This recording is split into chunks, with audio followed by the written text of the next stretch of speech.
राम राम राम राम राम राम राम राम राम नारायण नारायण।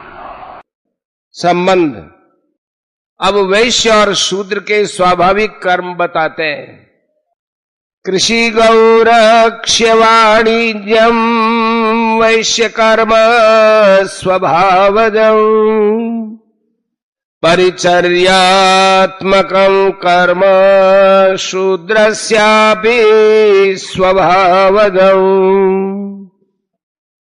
खेती करना, गायों की रक्षा करना और व्यापार करना, ये सब के सब वैश्य के स्वाभाविक कर्म हैं तथा चारों वर्णों की सेवा करना शूद्र का भी स्वाभाविक कर्म है। व्याख्या। कृषि गौरक्ष्य वाणिज्यम वैश्य कर्म स्वभावजम।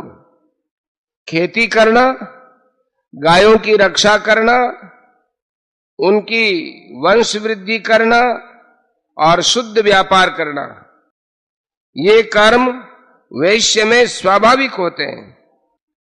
शुद्ध व्यापार करने का तात्पर्य है जिस देश में जिस समय जिस वस्तु की आवश्यकता हो, लोगों के हित की भावना से उस वस्तु को जहां वह मिलती हो वहां से ला करके उसी देश में पहुंचाना, प्रजा की आवश्यक वस्तुओं के अभाव की पूर्ति कैसे हो, वस्तुओं के अभाव में कोई कष्ट न हो पाए, इस भाव से सच्चाई के साथ वस्तुओं का वितरण करना भगवान श्री कृष्ण नंद बाबा के सामने अपने को वैश्य ही मानते हैं।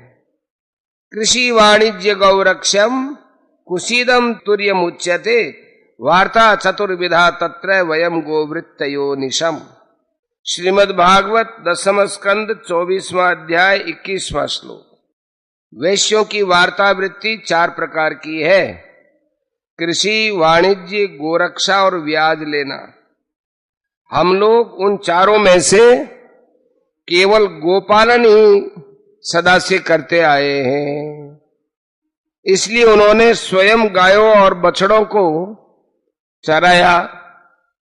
मनु महाराज ने वैश्य वृत्ति में पशुनाम रक्षणम पहले अध्याय के 90वें श्लोक में ये बात कही, पशुओं की रक्षा करना। पर यहां भगवान अपने जाति भाइयों से मानो ये कहते हैं कि तुम लोग सब पशुओं का पालन, उनकी रक्षा न कर सको तो कम से कम गायों का पालन और उनकी रक्षा जरूर करना। गायों की वृद्धि न कर सको तो कोई बात नहीं, परंतु उनकी रक्षा जरूर करना जिससे हमारा गोधन घट न जाए। इसलिए वैश्य समाज को चाहिए कि वह गायों की रक्षा में अपना तन मन धन लगा दे, उनकी रक्षा करने में अपनी शक्ति बचाकर न रखे। गोरक्षा संबंधी विशेष बात। मनुष्यों के लिए गाय सब दृष्टियों से पालनीय है। गाय से अर्थ, धर्म, काम और मोक्ष, इन चारों पुरुषार्थों की सिद्धि होती है। आज के अर्थ प्रधान युग में तो गाय अत्यंत ही उपयोगी है। गोपालन से गाय के दूध, घी, गोबर आदि से धन की वृद्धि होती है। हमारा देश कृषि प्रधान है, अतः यहां खेती में जितनी प्रधानता बैलों की है उतनी प्रधानता अन्य किसी की भी नहीं है। भैंसे के द्वारा भी खेती तो की जाती है, पर खेती में जितना काम बैल कर सकता है उतना भैंसा नहीं कर सकता। भैंसा बलवान तो होता है पर वह धूप सहन नहीं कर सकता। धूप में चलने से वह जीभ निकाल देता है, जबकि बैल धूप में भी चलता रहता है। कारण कि भैंसे में सात्विक बल नहीं होता। जबकि बैल में सात्विक बल होता है। बैलों की अपेक्षा भैंसे कम भी होते हैं। ऐसे ऊंट से भी खेती की जाती है, पर ऊंट भैंसे से भी कम होते हैं और बहुत महंगे होते हैं। खेती करने वाला हर एक आदमी ऊंट नहीं खरीद सकता। आजकल अच्छे जवान बैल मारे जाने के कारण बैल भी महंगे हो गए हैं, तो भी वे ऊंट जितने महंगे नहीं हैं।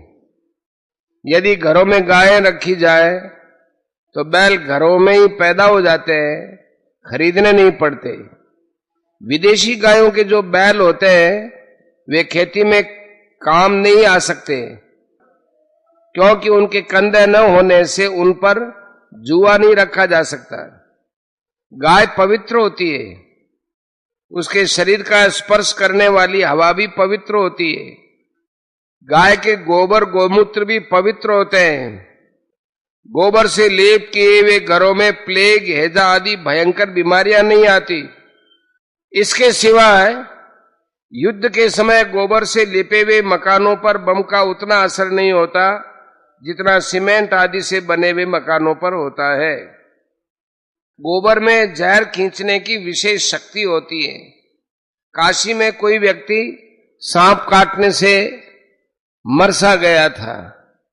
लोग उसको मरा हुआ समझकर दाह क्रिया करने के लिए उसको गंगा किनारे ले गए।